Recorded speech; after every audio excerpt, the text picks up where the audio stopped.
ప్రకృతి ఋషి గారు. డిఎస్ గారు, అంటే నిజంగానే ఇప్పుడు ఇన్ని చాలా ఉన్నాయి, వ్యవసాయ ఉత్పత్తులు, ఉద్యాన పంటలు, మాంసోత్పత్తులు, తయారీ రంగం, లాజిస్టిక్స్, టౌన్షిప్స్, మీరు అన్నారు ఒక సిటీయే వస్తుంది. నిజంగానే అది చాలా ముఖ్యమైన విషయం. అంటే అమరావతి రూపంలో ఒక గొప్ప ప్రపంచ రాజధాని, ప్రపంచ స్థాయి రాజధాని, ఒక పక్క రాయలసీమ అభివృద్ధి, ఇంకో పక్క ఉత్తరాంధ్రలో ఒక సిటీయే రాబోతోంది, గొప్ప సిటీ. 25,000 వాళ్ళ కళ్ళకి మనం ఏమి బలవంతంగా వాళ్ళని కళ్ళకి గంతలు కొట్టి మీరు చూడండి అని మనం చెప్పడం కూడా ఉపయోగం లేదు, కానీ చూసే వాళ్ళకి చెప్తే సరిపోతుంది. అరకు కాఫీ ఇవాళ ప్రపంచ వ్యాప్తంగా ఎక్స్పోర్ట్ అవడానికి ఇది ఒక ఉపయోగం. ఆక్వా ఉత్పత్తులు, లేకపోతే పలాస జీడిపప్పు, మొత్తం అంతా ఈ కార్గో ఇవాళ టెర్మినల్ 25,000 టన్నుల కార్గో ఇవాళ అక్కడ మరి కెపాసిటీతో తీసుకొస్తున్నారంటే, ఇప్పుడు రవికుమార్ గారు ఏదో మాట్లాడుతూ రామ్ కుమార్ గారు ఏమన్నారు, విశాఖ ఎయిర్పోర్ట్ లో ఈగలు తోలుకుంటున్నారనో ఏదో జగన్మోహన్ రెడ్డి అన్నాడు కదా. ఇప్పుడు ఎయిర్పోర్ట్ లోనే ఈగలు తోలుకుంటున్నారు, ఇంటర్నేషనల్ ఎయిర్పోర్ట్ అన్నాడు కదా. మధ్యాహ్నం 3 గంటల తర్వాత ఈగలు తోలుకుంటారు, ఏముండదు అక్కడ. ఆ వీడియో వైరల్ అవుతుందండి బానే. ఇప్పుడు ఇక జగన్మోహన్ రెడ్డి పని అదే, ఏది ఈగలు తోలుకోవడమేనా? అంటే ఇప్పుడు తాడేపల్లి ప్యాలెస్ లో ఈగలు తోలుకుంటాడా, లేకపోతే యలహంక ప్యాలెస్ లో ఈగలు తోలుకుంటాడా? అంటే ఇప్పుడు ఒకటి ఏది, మీరు ఇందాక అబ్దుల్ కలాం బుక్ గురించి కూడా మాట్లాడారు. Dare to dream, strive to achieve. Kalam చెప్పినా చంద్రబాబు చెప్పినా, అంటే అప్పుడు వాజ్పేయి చంద్రబాబు హయాంలో ఏంటది ఇన్ఫ్రా రెవల్యూషన్ అండి.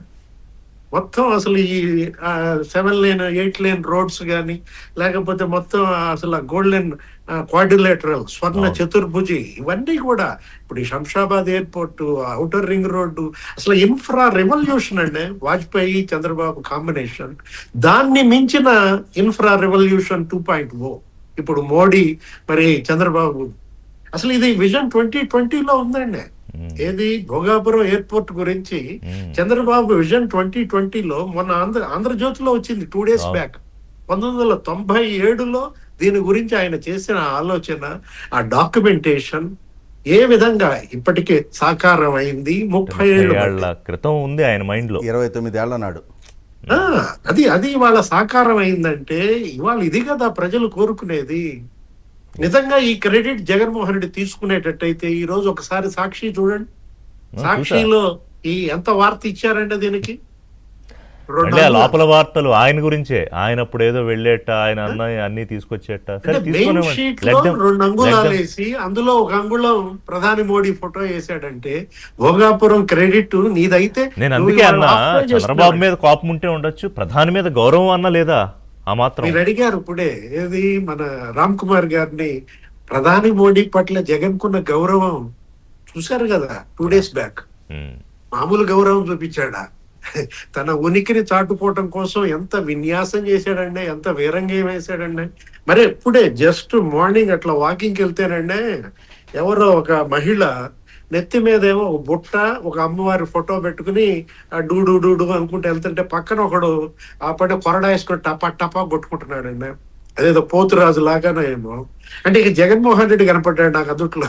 ఏది అంటే ఇప్పుడు అమ్మవారు లాగా ఈ కూటమి ప్రభుత్వం, ఈ డబుల్ ఇంజిన్ సర్కార్ ఇవాళ ఈ రాష్ట్రాన్ని ఇంత అభివృద్ధి చేస్తూ కాపాడుతుంటే ఇతనికి కొరడాతో కొట్టుకోవటమేనా? తన యొక్క పాపాలకు అలా చేసుకుంటే శిక్ష తప్పుద్దా?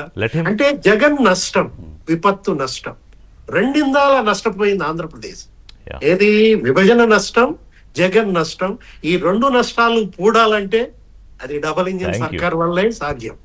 బీజేపీ విభజన నష్టాన్ని పూడిస్తే జగన్ నష్టాన్ని పూడ్చే బాధ్యత చంద్రబాబు, పవన్ కళ్యాణ్, లోకేష్ తీసుకున్నటువంటి పరిస్థితి తీసుకోవాలి కూడా. సో బిఫోర్ కన్క్లూడింగ్ నేను ఒకటి చెప్తా, నీ ఆలోచన గొప్పదైతే, అందులో నిజాయితీ ఉంటే, నువ్వు చేసే పని కూడా ఆ స్థాయిలోనే ఉంటుంది. దానికి ఎగ్జాంపులే ఇవాళ భోగా